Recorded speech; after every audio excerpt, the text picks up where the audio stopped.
Gentleman from Florida. Thank you, Mr. Chairman. Chairman Bernanke, I'm looking at the report that you handed out this morning, and I was wondering if you could take your copy and turn to page 26. Okay. There's a table on page 26 which consists of your balance sheet, and one of the entries on the balance sheet is under assets, central bank liquidity swaps, which shows an increase from the end of 2007 from $24 billion to $553 billion in change at the end of 2008. What's that? Those are swaps that were done with foreign central banks. Many foreign banks are short dollars and come into our markets looking for dollars and drive up interest rates and create volatility in our markets. What we have done is, with a number of major central banks, like the European Central Bank, for example, we swap our currency, dollars, for their currency, euros. They take the dollars, lend it out to the banks in their jurisdiction. That helps bring down interest rates in the global market for dollars. And meanwhile, we're not lending to those banks, we're lending to the central bank. The central bank is responsible for repaying us. So who got the money? To financial institutions in Europe and other countries. Which ones? I don't know. $500 billion, and you don't know who got the money? The loans go to the central banks, and they then put them out to their institutions to try to bring down short-term interest rates in dollar markets around the world. Well, let's start with which central banks got the money. There are 14 of them, which are listed I'm sure they're listed in here somewhere. All right, so who actually made that decision to hand out $1 trillion that way, $500 billion? Who made that decision? The Federal Open Market Committee. Okay, and was it done at one time or in a series of meetings? A series of meetings. And under what legal authority? We have a long-standing legal authority to do swaps with other central banks. It's not an emergency authority of any kind. Anything specific about it? Do you know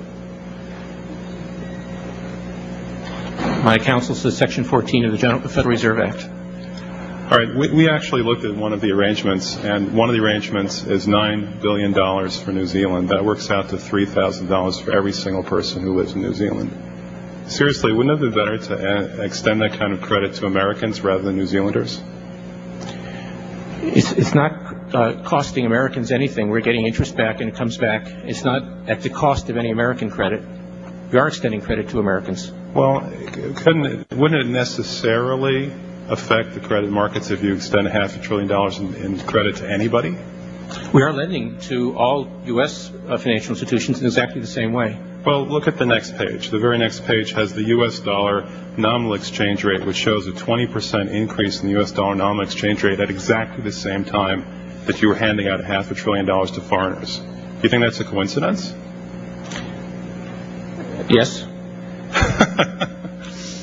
All right, well, the Constitution says no money shall be drawn from the Treasury but in consequence of appropriations made by law. This money is not drawn from the Treasury. Well, let's talk about that. Do you think it's consistent with the spirit of that provision of the Constitution for a group like the FMOC to hand out $500 billion to foreigners without any action by this Congress? Congress approved it in the Federal Reserve Act. When was that? Quite a long time ago. I don't know the exact date. 100 years ago? The original act is 1914, I believe. I don't know whether this provision was in 1914 or not, but the Federal Reserve Act was in 1913. All right, and at that time, the entire gross national product of this country was well under $500 billion, wasn't it? I don't know. Is it safe to say that nobody in 1913 contemplated that your small little group of people would decide to hand out $500 billion to foreigners? This particular authority has been used numerous times over the years. Well, actually, according to the chart on page 28, virtually the entire amount that's reflected in your current balance sheet went out starting in the last quarter of 2007. And before that, going back to the beginning of this chart, the amount of lending was zero to foreigners. Is that it was zero before the crisis, yeah. This was part of the process, working with other central banks to, again, to try to get dollar money markets working normally in the global economy. All right, my time is very limited. The gentleman's More time limited than I is thought. expired. The gentleman Thank from New you, York. Mr. Chairman. Thank you very much, Mr.